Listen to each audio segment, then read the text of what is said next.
मौजूद आहियूं नए पिंड में। नए पिंड जो ही आहे ब्रोई मोहल्ला। हिते ब्रोई मोहल्ला में न्याणियुनि जे सिख्या जे लाइ, सिलाई कढ़ाई जे लाइ, दर्ज़ के कम जे लाइ, बर्थ भरण जे लाइ हिकिड़ो सेंटर क़ाइमु कयल आहे, होप फॉर ऑल तंज़ीम जी तरफ़ां।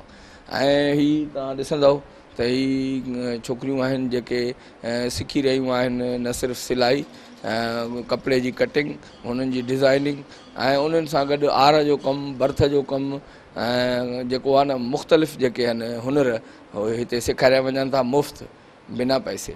त उन्हनि सां ॻाल्हाईंदासीं, उन्हनि खां पुछंदासीं।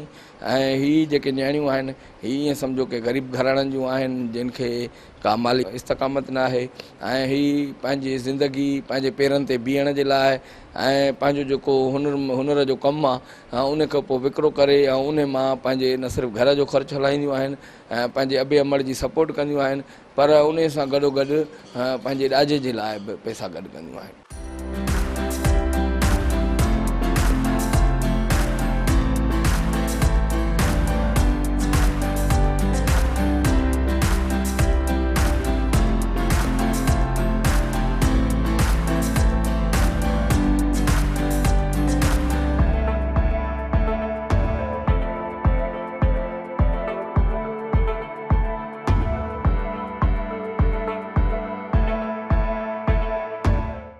नालो छा आहे? जयवंत सर। हाणे इहो ॿुधाइजो तव्हां हिते छा था सिखो? अच्छा हिते सिलाई कढ़ाई सब कुछ सीखता हूँ। सिलाई कढ़ाई आर दिल्ली जो कम जी। आर में छा छा डिज़ाइनियूं ठाहियो? रुमालन जंहिंमें कोटी आहे। हाणे इहे जेके तव्हां ठाहियो इहे विकामजनि बि या सिर्फ़ु हाली सिखो? जी अॻ में सिखी विया आहियूं, हाणे विकिरो बि कंदा आहियूं। तव्हांखे सर्टिफिकेट बि मिलियो? जी जी। इहे आर जो जेको तव्हां कमु कयो उहो केतिरनि ॾींहंनि ताईं हिकिड़ी शइ तयारु कयो? जी उहो करण ते डिपेंड आहे, जेतिरो टाइम वधीक ॾींदासीं ओतिरो जल्दी थींदो कमु। अच्छा, न त हीअ जेको ॾिसो न बर्थ भरनि थियूं असांजे ॻोठनि में बि औरतूं, हे त सेंटर आहे हिते सेखारींदा। हिकिड़ियुनि औरतुनि खे घर में ई अम्मा ॾाॾी नानी उहे सेखारींदियूं आहिनि ऐं उहे महीननि जा महीना माना ठाहींदियूं आहिनि, पर छा उन्हनि खे उहो रेट या उहो मिलंदो आहे सही या उनखे उहा क़ीमत नथी मिले? न उहा न मिलंदी आहे। इहो ॿुधाइजो त हे जेको आर ते कमु कयो था हिन में माना घणनि ॾींहंनि में ठाहियो? थोरो कमु हूंदो आहे त 2-3 ॾींहं लॻी वेंदा आहिनि। जो वॾो घणो कमु हूंदो आहे महिनत वारो त उनखे हफ़्तो ॾेढ या हिन खां बि वधीक कमु हूंदो त महीनो लॻी वेंदो आहे। जी जी। बर्थ में आर में कहिड़ो फ़र्क़ु? आर इहो आहे त कुरेशी आहे न, उहो सिर्फ़ु असांखे हथ में वेड़े और उनजी तंदनि खे असांखे उहो करणो। हे सॼो छापो थियल आहे, सिर्फ़ु असांखे इन में सिर्फ़ु असांखे जेको छापो आहे इहो किथां करायो? इहो असां पाण हिते ई कंदा आहियूं। जी मैम असांखे जेको छापो हूंदो आहे उहो वठो मैम वठी आई, जेको काठी जा डिज़ाइन ठहियल हूंदा आहिनि उहा असां इंक करे हिन में असां पाणी डिज़ाइनिंग कंदा आहियूं। हिकिड़ी न्याणी सिखी वई ऐं उहो पंहिंजो हाणे सॼी महिनत कयईं, हे हो अहिड़ो हुजे न जिते हुनखे वरी बहितरीनु क़ीमत मिले, रेट सुठो मिले त हू अॻिते। हाँ उहो त करण जो असांजो हाणे जो इरादो आहे, छो की हाणे असांजो सेंटर त हाणे बंदि थियो आहे, हुनर असांजो हाणे ई ज़ाहिर थियो आहे। पहिरियों त असां घर में वेठासीं, निकिरण जी त असांखे इजाज़त हुई कोन। जी असांखे हुनर जो असांजो घर में मूंखे ॾिसिजो उहे न्याणियूं जेके घरनि में वेठियूं आहिनि जिन खे माना ईअं सम्झो त सेखारनि नथा, माइट हुननि जा हिकिड़ो कंजस्टेड माइंड आहिनि, तव्हां इहो चओ थियूं त न्याणियुनि खे घर मां कढियो वञे, हुननि खे हुनर सेखारिया वञनि, उहे हुननि खे पूरी ज़िंदगी कमु ईंदा। ऐं माना हाणे ॾिसो था मर्द अकेलो कमाए थो त उन में पूरत नथी थिए, त उहो मर्द बि कमाए औरत बि कमाए, जेकॾहिं उहो पढ़ाए नथा सघनि त हुननि खे हुनर सेखारियो। जी बेशक मां इहो चवणु चाहियां थी, जेके ग़रीब गुरबा जेके घर में हुनर करे था सघनि पर ॿाहिरि नथा थी सघनि, त उन्हनि खे असां जीअं असांजी मैडम आहे, असां सेंटर जो फॉर ऑल आहे जेका असांजी, उहा असां हुनर असांजो घर कमु ॾींदा आहियूं उन्हनि खे। ॾींहं जो जेतिरो बि कमु कंदा त असां जंहिंजो 200, 300, 400, 500, 1000 तक बि थी वेंदो। पोइ मैडम उन टाइम में असांजो हुनर ज़ाहिर थियल आहे। हाणे असां काॾे बि बर्थ ॾियूं था त असांखे उहो कमु मिलंदो आहे। जी अच्छा, हाणे ॿियूं त समय औरतूं अहिड़ियूं बि हूंदियूं जेके घरनि में बि इहो कमु कनि? जी जी जी घरनि में बि कमु कंदियूं इलाही आहिनि, असांजी पंहिंजियूं आहिनि। हिकिड़ो गगो जेको बलोची घणे में विकाम? सर जेको हल्को हूंदो आहे उन्हनि खां वधीक 10,000, 5,000, 6,000 और इन खां वधीक जो घणो माना मशहूरु जेको गगो हूंदो आहे 20,000 ते असांजो थींदो आहे। वठण वारियूं औरतूं? हा हा औरतियूं आहिनि, जीअं मैडम असांखां कमु कराईंदी आहे पोइ उहा अॻिते उहो करे शो। हिकिड़ो त हूंदो आहे न शोकेस करणु, हे माण्हू शइ खे, हाणे त मोबाइल आहे, व्हाट्सअप ते फोटू कढी माण्हू मोकिले छॾे, उहो उतां पसंदि करे उतां ई खरीदे। जी असांजो इन सां कमु आसान थिए। जी हा हा इहो त हाणे बहितरी आसान, न त असांखे ॿियनि जे घर वञिणो पवंदो, ॾेखारणु वेंदो त बाबा तव्हांखे बर्थ कराइणो, असांखे हर बर्थ थींदो जेको बि तव्हां। हाणे इहो आहे त असां मोबाइल ते बसि मोकिले छॾंदा आहियूं फ़ोटू, बाबा तव्हांखे इहो डिज़ाइन पसंदि आहे त उहो असांखे बसि मैसेज कंदा त असांखे हीअ शइ खपे। हिकिड़ो त चोले ते शर्ट ते भर्थ थिए थो न, छा शलवार ते बि थिए हाँ जी, शलवार ते बि थिए थो, चोले ते बि थिए थो, रए ते बि थिए थो जी। थो? 3 पीस हूंदा? हा हा हा 3 पीस आहिनि, चोलो बि आहे, शलवार बि आहे जी। जे लाइ सुठो तरीन कपिड़ो कहिड़ो हूंदो आहे, रेशमी काटन जो या इहो हूंदो आहे त बर्थ त थींदो आहे सालो साल रेशमी हले थो, बाक़ी असल में हाणे जो असांजी जनरेशन आहे त उहो काटन में ई असांजो कमु घणो सुठो हलंदो आहे। न्याणियूं पंहिंजो ॾाज बि इन मों ई सिलाई कढ़ाई कराए इन मों ई ठाहिनि थियूं। ॾिसो था उनजा वालदेन ग़रीब आहिनि वीचारा, महिनत मज़ूरी में उहा जी जी हा, इहा बेशक इहा ॻाल्हि इहा आहे जेका असांजी हुनर जेके छोकिरियूं आहिनि शुक्र अल्हम्दुलिल्लाह पंहिंजी हुनर हाणे उन्हनि खे मिलियो आहे त उहो पंहिंजे ॾाज पाण ई ठाहींदा। और बाज़ार त हाणे जेके पंहिंजी बर्थ आहिनि उहे पंहिंजी बर्थ करे पंहिंजे ॾाज में रखनि था। असां सिलाई सिखंदा आहियूं, कढ़ाई सिखंदा आहियूं, कुरेशिया आर वग़ैरह सभु कुझु सिखंदा आहियूं। तव्हां सिखी विया हो या अञा सिखंदा? न सिखी आहियूं मुकमल कम जी। छा छा ठाहियो?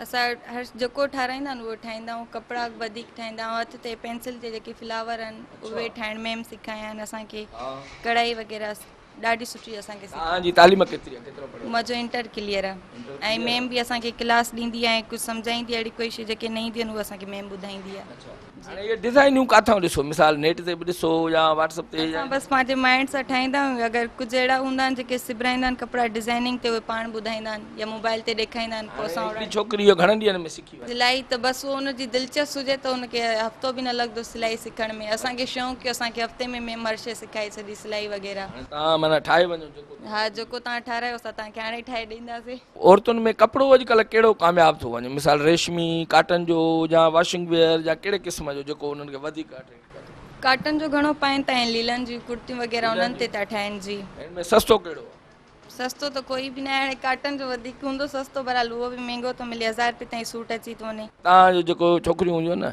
मैचिंग या कंट्रास्ट या उहो भर्थ में या इन्हनि में हा कंट्रास्ट ते मैचिंग पहिरां कपिड़े ई कंट्रास्ट कराईंदा आहिनि, वरी जेकी शलवार जो प्रिंट हूंदो आहे उन ते मतिलबु कंट्रास्ट कमीज़ जी थींदी आहे, शलवार ते ईअं कंट्रास्ट कराईंदा आहिनि। हिन में अणपढ़ियल वधीक माहिर थी वेंदी आहे या पढ़ियल लिखियल? हिते सभु बराबरि आहिनि, बहरहाल असांजे सेंटर में सभु पढ़ियल लिखियल छोकिरियूं आहिनि, असां सभु बराबरि आहियूं, सभु सुठो कमु कंदियूं आहिनि। तव्हांखे कलम सां वधीक दिलचस्पी आहे या हिन सुईअ? असांखे हाणे सुई सां घणी थी वई आहे। मां सिलाई कंदी आहियां, हिकु मुंहिंजी भेण टीचर आहे प्राइवेट स्कूल में ऐं मां सिलाई कंदी आहियां। तव्हांजी केतिरी तालीम? असांजी हाणे फर्स्ट ईयर में आहे। पढ़ी लिखी जॉब करण जो माना इरादो आहे? जी अॻियां असां पढ़णु था चाहियूं, जॉब करणु था चाहियूं, जॉब मिले थी हाणे, लेकिन असां चऊं था थोरो अॻियां पढ़ूं वञा पोइ जॉब जो ॾिसंदासीं। छा सिंधी छोकिरियुनि खे ही हुनर सिखणु खपनि जीअं पंहिंजे पीउ माउ जी मदद बि कनि? ॾिसो त अॼुकल्ह पूरी नथी थिए, माण्हू कमाइनि था पर उन्हनि जो घर नथो हली सघे। जी सर, इहो त असां ते ई मतिलबु थिए थो, असांजो बि मज़दूर आहे, असां सिलाई कंदा आहियूं, पंहिंजे माउ बाप जी मदद कंदा आहियूं, हेल्प कंदा आहियूं, त ईअं ॿियूं छोकिरियूं बि सिखनि, पंहिंजे पीउ माउ जी हेल्प करनि, उन्हनि जी मदद करनि। मैं सिलाई सीखती हूँ, कढ़ाई भी सीखती हूँ, दोनों चीज़ सीखती हूँ। अभी कौन सी चीज़ आ गई है? मेरे को सिलाई भी आ गई, कढ़ाई भी आ गई, दोनों चीज़ें आ गई हैं। आपने अपने हाथ से कुछ बनाया भी है? जी बहुत कुछ बनाया है, हमने रिलियाँ भी बनाई हैं जी। अच्छा। और क्या नाम है, इस सूट भी सिए और कढ़ाई भी करी है। एक रिली आप कितने दिन में बना लेंगे? हम 7 दिन में एक रिली बना लेते 7 हैं। दिन में एक रिली? अच्छा, रिली में क्या क्या चीज़ें? रिली में रेशमिन कपड़ा होता है, लोन का कपड़ा होता है जो उसके अंदर भरा जाता है बकाया, रेशमिन लोन काटन का सब। पढ़ती भी है? जी। कौन सी क्लास में? 8 क्लास। आप ये चाहती हैं कि उनकी आगे चल के सपोर्ट करो? जी उनकी मदद करो? जी अभी वो बेचारे एक की कमाई से तो घर चलता नहीं। जी नहीं चलता। कुछ लड़कियां ऐसी होती है जो जहेज भी अपना यहीं से बनाती हैं। हाँ कुछ लड़कियों ने बनाया है, इधर सेंटर में बहुत सारे कपड़े सिए, बकाया लेके आती हैं, सीती हैं इधर। नाज़रीन ही है इन्हनि जी जेका है ट्रेनर है जेका सिलाई सिखारण वाली। आपका क्या नाम है? नाजिया। आप कहाँ से सीखी है जो आप यहाँ पे? मैं भी सेंटर से सिलाई सीखी थी। आप जो सीखी कितने दिन में सीख गए? मुझे 1 मंथ लगा था।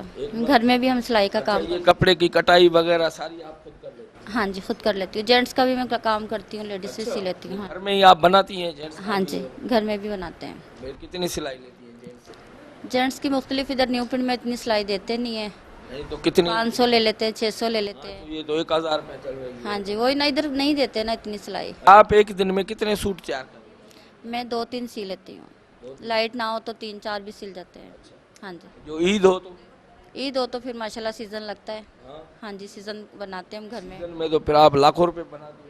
नहीं, लाखों रुपया नहीं, लाइट भी तंग करती है इसमें। अच्छा, मशीन जो है बिजली पे चलने वाली, हाँ जी, बिजली पे चलने वाली, मोटर वाली है। से बनाते नहीं, हाथ वाली नहीं है मेरी मशीन। दौर खत्म है। नहीं, दौर तो है अभी भी। हाँ, हाँ जी, लेकिन वो उससे ज्यादा फास्ट और जल्दी ज्यादा कपड़े। काम हो जाता है। हाँ जी, जल्दी काम हो जाता है जी। फिर जो काज वगैरह होते हैं वो फिर बाजार से करवाते हैं। अच्छा, हाँ जी, काज वगैरह जो बाजार से करवाते हैं। अभी लेडीज का तो फैशन आपको पता है ना, चेंज होता रहता है दिनों में, तो अभी कौन सा फैशन चल रहा है? अभी ज़्यादा फ्रॉक्स चल रहे हैं बच्चों के, जैसे शॉर्ट फ्रॉक हो गए, इस तरह के फ्रॉक चल रहे हैं। ये तो बच्चों के, बड़ी भी पहन रही हैं।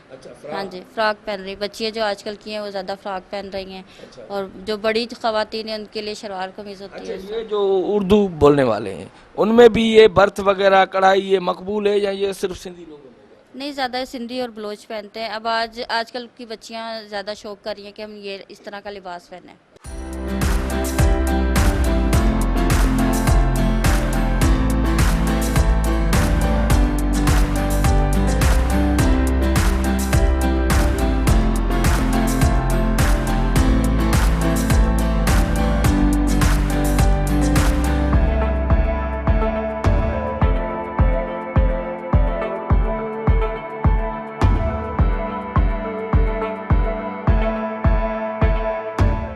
ये आपको ख्याल कैसे आया कि भाई इन बच्चियों के लिए?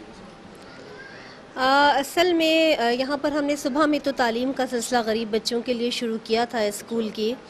तो बच्चों का 1 साल जब हो गया तो यहाँ की जो ख़वातीन डेली जो मदर्स वग़ैरह मेरे पास आ रही थीं, तो उनकी परेशानियाँ, उनकी गुर्बत को देखते हुए मैंने जब यहाँ पर ये फ़ील किया कि यहाँ की ख़वातीन के पास हुनर भी है और जज्बा शौक़ भी है, तो फिर मैंने यहाँ पर एक सिलाई सेंटर शुरू किया जिसको हमने फ्री ऑफ कॉस्ट रखा और हमने फिर इसका इब्तिदा की हमने। ये कितनी बैच सब? अभी हमारा पिछले साल हमने इसको शुरू किया था, अक्टूबर में हमारे 2 बैचेस गए हैं। जब लास्ट ईयर फ़ेब में हमारा एक बैच ख़त्म हुआ तो अनफॉर्चुनेटली कोविड का सीज़न था, लॉकडाउन की तरफ हम लोग चले गए थे। हाँ जी, तो फिर अक्टूबर में जब सारी चीज़ें नॉर्मलाइज हुई तो हमने दूसरा बैच शुरू किया अक्टूबर में ही, वो भी अब फ़ेब में हमारा ख़त्म हुआ है माशाल्लाह से। दो बैच हमने, जिसमें हमने तकरीबन 50 बच्चियों को इस वक्त ट्रेन किया है सिलाई, कढ़ाई, कटिंग और ड्राफ्टिंग के हुनर से। इसकी कोई फीस वगैरह नहीं? नहीं जी, ये बिल्कुल फ्री ऑफ कॉस्ट है। ना सिर्फ फ़ीस बल्कि हम इनको जो कपड़ा सिलाई के लिए देते हैं, कटिंग के लिए, वो भी हम ही इनको देते हैं, क्योंकि इनके अंदर इतनी अफोर्डेबिलिटी नहीं है कि अभी बाज़ार से कपड़े ख़रीद कर लाएंगी और फिर उसके ऊपर अपना हाथ साफ़ करेंगी। तो शीशा, कपड़ा, धागा सब कुछ हम ही प्रोवाइड करते हैं। गुर्बत बहुत ज़्यादा है, तो क्या लड़कियां जो अपने अम्मी अबू को सपोर्ट करने के लिए, घर को चलाने के लिए ये हुनर सीखें तो वो आगे बढ़ें? देखें, हुनरमंद आदमी कभी भूखा नहीं मरता। हमारे पास एक दौर ऐसा था जब हम लोग डिग्रीज़ के पीछे भाग रहे थे। हमें सिर्फ ये सिखाया गया था कि जितनी अच्छी डिग्री तुम लोगे उतने ही कामयाब होगे। लेकिन अब उस हकीकत से हमने, शुक्र है हमारी आंखें खुल गई हैं, तो अब हमने इस चीज़ को बहुत बेहतर तरीके से जाना है कि डिग्री तो बहुत सेकेंडरी चीज़ की तरफ चली गई है, अब असल चीज़ है हुनर। तो हुनरमंद आदमी, किसी भी चीज़ का हुनर हो, तालीम बहुत ज़रूरी है। तालीम इंसान को बाशऊर बनाती है, तालीम इंसान को का जहन खोलती है, लेकिन हुनर जो है ना, वो उससे आप अपना पेट पाल सकते हैं। आजकल एम्प्लॉयमेंट बहुत ज़्यादा है, तो कम अज़ कम आप बजाय इसके कि नौकरी के लिए कहीं ख्वार हों, आप घर में बैठकर, और ख़ास तौर पर ख़वातीन जो बाहर जाएं और घर से भी सपोर्ट नहीं होती है, तो वो घर में बैठकर अपना रोज़गार कमा सकते हैं। तो फिर आपका सोर्स ऑफ इनकम क्या है? ये भी तो एक फ्री में कर रहा है। हमारा जी सोर्स ऑफ इनकम ऐसा है कि हमने अपने पूरे सोशल सर्कल, जो हमारा प्राइवेट सोशल सर्कल है, मैं असल में इस काम में अकेली नहीं हूँ। मेरे साथ कमोडोर महमूदुर रहमान साहब होते हैं, जो हमारे वाइस प्रेसिडेंट भी हैं, जिनको मैं बल्कि अपना पैटर्न इन चीफ भी कहूँ तो बहुत अच्छी बात हो जाएगी। तो वो इस्लामाबाद में होते हैं। हमारा जो तालीम का सिलसिला है, इस वक्त बच्चों को जो हम तालीम दे रहे हैं, तो अगर आप देखें तो पूरे पाकिस्तान में इस वक्त माशाल्लाह हमारे पास 500 से ज़्यादा बच्चे हैं जिनको हम तालीम दे रहे हैं, फ्री ऑफ कॉस्ट दे रहे हैं। तो उसमें यह है कि सर का अपना एक बहुत ह्यूज पूरी दुनिया में सोशल सर्कल है, वहाँ से हमें फाइनेंशियल सपोर्ट मिलती है। ये सब कुछ अपनी मदद आपके तहत हो रहा है। और मेरे अपने, अभी मैं आपको एक और छोटी सी बात बताऊं कि मेरे अपने जो नीज़ एंड नेफ्यू हैं वो अपनी पॉकेट मनी में से 200-200 रुपये मुझे हर महीने देते हैं इस काम के लिए कि आंटी आपका जो है ये काम है, तो हम और तो ज़ाहिर नहीं, तो ये पॉकेट मनी में से हमारा कंट्रीब्यूशन है। तो ये थोड़ा थोड़ा करके मेरी फैमिली है अल्हम्दुलिल्लाह, मेरे स्टूडेंट्स हैं, मेरा अपना रिश्तेदार है, तो फिर सर का है, तो हम लोग इस तरीके से इसको चला रहे हैं। नाज़रीन, होप फॉर ऑल जे तरफ़ां क़ाइमु कयल ही नियाणियुनि जे लाइ सेंटर जिते सिलाई कढ़ाई बर्थ आर जो कमु मुख़्तलिफ़ सेखारिया वञनि था, जिते नियाणियूं न सिर्फ़ु पाण भरियूं थियनि थियूं, पंहिंजे पेरनि ते बीहनि थियूं, पर गुरबत जे हिन दौर में पंहिंजे घरनि जी सपोर्ट कनि थियूं, पंहिंजे पीउ माउ जो सहारो बणजनि थियूं। कैमरामैन रज़ा लगारी, जावेद गुंजो सां शौकत नूनारी, सिंध टीवी न्यूज़, सखर।